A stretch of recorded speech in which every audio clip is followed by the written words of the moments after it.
kamu motong ayam. Motong ayam harus sekaligus sret jadi. Jangan sampai nyuwun sewu 2 kali. Jangan-jangan misalnya gini, ayam tak potong, pas ke kiri separuh, ya ke kiri separuh apa hulkumnya. Pak Arifin datang, Assalamualaikum Gus Pak, waalaikumsalam, terus santai jagungan dulu. Jagungan sampai besoknya itu nggak meneruskan. Bareng-bareng malah salam, ingat lagi loh ayam saya ini. Ketika saya meneruskan ini, potensi ayam ini sudah mati atau sudah hidup yang ini masih mazhab Syafi'i loh ya. Atau sudah hidup yang sudah tidak normal. Artinya apa? Penyembelian kedua yang mengeksekusi tadi sebenarnya mengeksekusi barang mati. Yang penyembelian pertama tidak bisa dikatakan penyembelian karena tidak sampai mati. Penyembelian kedua berstatus setengah mati. Nah, kalau seperti itu maka haram. Kecuali itu dilakukan secara fauron. Fauron dicontohkan nyembelih ternyata pesunya kedul terus ngambil yang lain, tapi fauron langsung atau terjatuh ngambil langsung. Ya itu boleh karena ditoleransi. Tapi kalau kalam ajnabi kata tadi mohon Pak Arifin, seperti Pak Arifin alhamdulillah sehat. Jaminan mau rawuh dari ayamnya asem mana? Ini harus sebar. Ini orang ngapur betul. Jadi, nah itu sarah. Bicara sampai detail itu sarah. Jadi ada sekian kemungkinan. Jadi termasuk yang diandaikan apa? Nah, hayat mustaqirah itu batasnya yakunu maha ibsorun bi ikhtiyarin wa nutkun bi ikhtiyarin wa harakatun ikhtiyariyah. Hayat mustaqirah itu kalau dia betok-betok itu ya karena karepnya. Maksudnya gini, gamane cara roh pitik wedok engkek yo sik karepe dhewe. Cara dia melihat peso itu karepe ya masih lari. Jadi misalnya ada ayam. Nah, ayam kita sembelih baru luka sedikit. Belum sampai andaikan dibiarin ya mungkin suatu saat sembuh, luka. Terus melihat kamu lari ketakutan karena kamu dianggap gladiator, killer lah. Nah itu berarti punya hayat mustaqirah. Tapi sudah kalau kamu sembelih karek ngeriwit, roh kue serawedi, ya kan? Mau demo ya sudah nggak berkutik, ya dia berarti tidak punya hayat mustaqirah gitu. Ya batasannya itu Joro. Nah, dalam mazhab Syafi'i syarat sahnya penyembelihan harus hewan itu punya hayat mustaqirah. Nah ini sarah ya, jadi sarah itu lebih jelimet. Nah makanya kenapa tidak boleh nyembelih pakai yang tumpul Mas Nafis? Takutnya ayamnya itu ngalami dohtoh, atau kok ditekek. Misalnya sama nyembelih pakai peso tumpul, ini kini ketekek, takut. Kan dia misalnya ayamnya jantungan, roh peso wis setruk kan, udah gitu ketekek. Nah itu mati dulu pasti itu. Siksa. Jadi pas diongok-ongok dia sudah mati. Jadi nanti kalau di akhirat, sebetulnya saya sudah mati loh, ngawur. Wah apalagi nganggo keris naga sosro, wah itu sudah gereng sakti kan, diginikin tok sudah mati kan. Makanya bahaya nyembelih pakai keris-keris sakti karena sebelum terpotong sudah mati saking saksinya apa?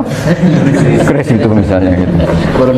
Makanya nanti suatu saat ada pertanyaan ini, boleh enggak nyembelih ayam orang yang rainya itu sangar? Wah itu haram, kena. Oh itu mesti mati dulu. Kumisen tatonan apa? Ya algojo. Iya kayak algojo. Ayamnya jenis apa? Stroke ya? Jenis penakut.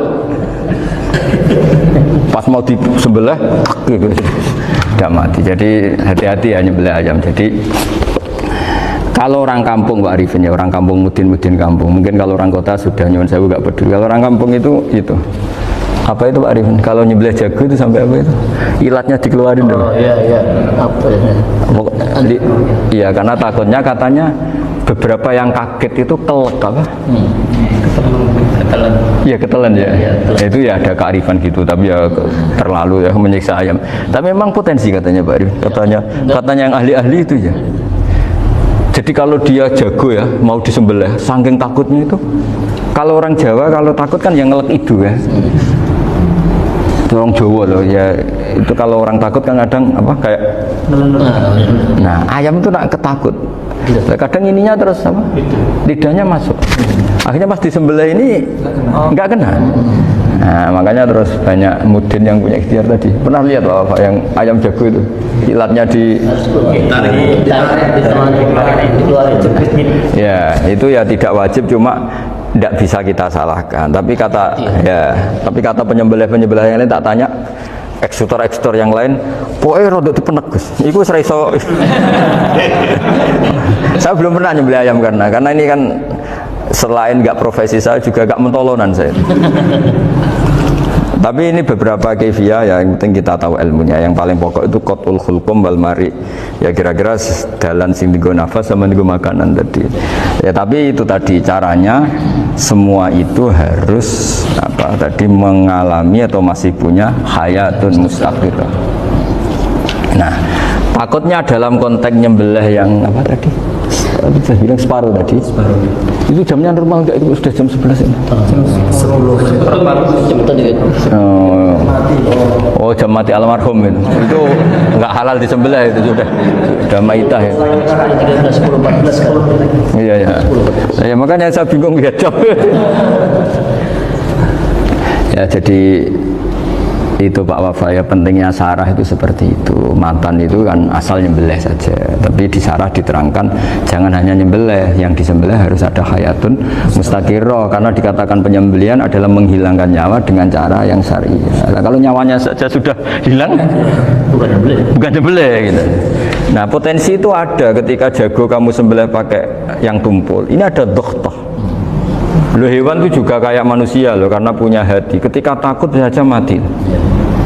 Nah, takutnya ulama kan ini ngalami dokhtoh, kayak orang ditekek kan mati kan, ditekek kaget.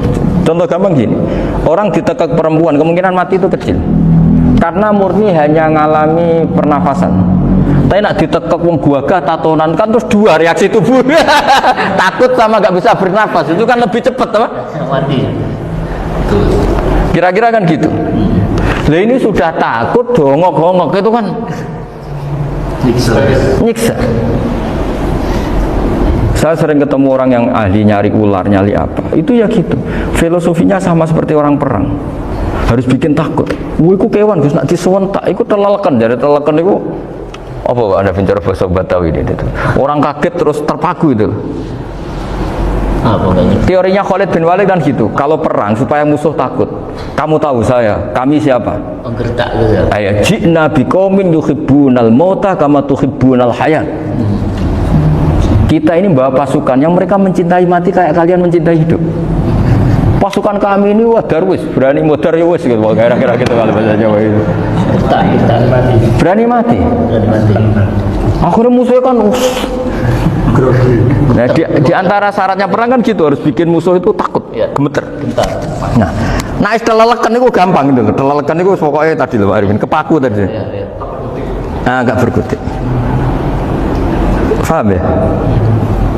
Nah jangan-jangan ayam yang kita sembelih mau wis wedi dongok-dongok mati duluan gitu. Nah, makanya terus kata musannaf kalau bisa itu wa yakunu madzukira bidafatin wahidah. Kalau itu usahakan sekali jadi. Tapi itu bukan berarti syarat sahnya harus sekali jadi. Kira-kira karena tadi gak kebayang kan kalau baru separuh tak Assalamualaikum Gus Pak. Waalaikumsalam Pak Arifin, sebuti kabarin.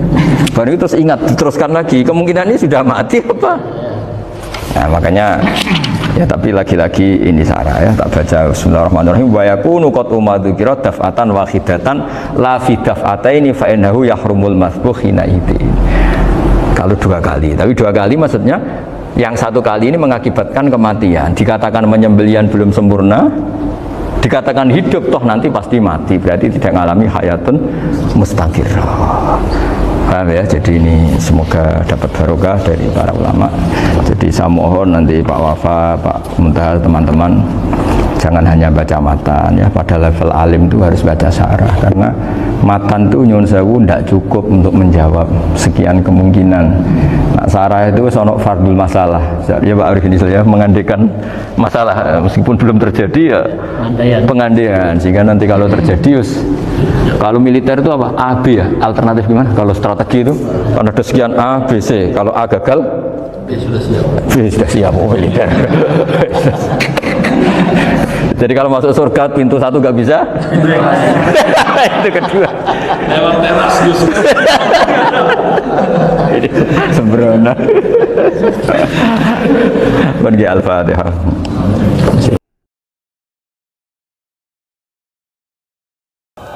orang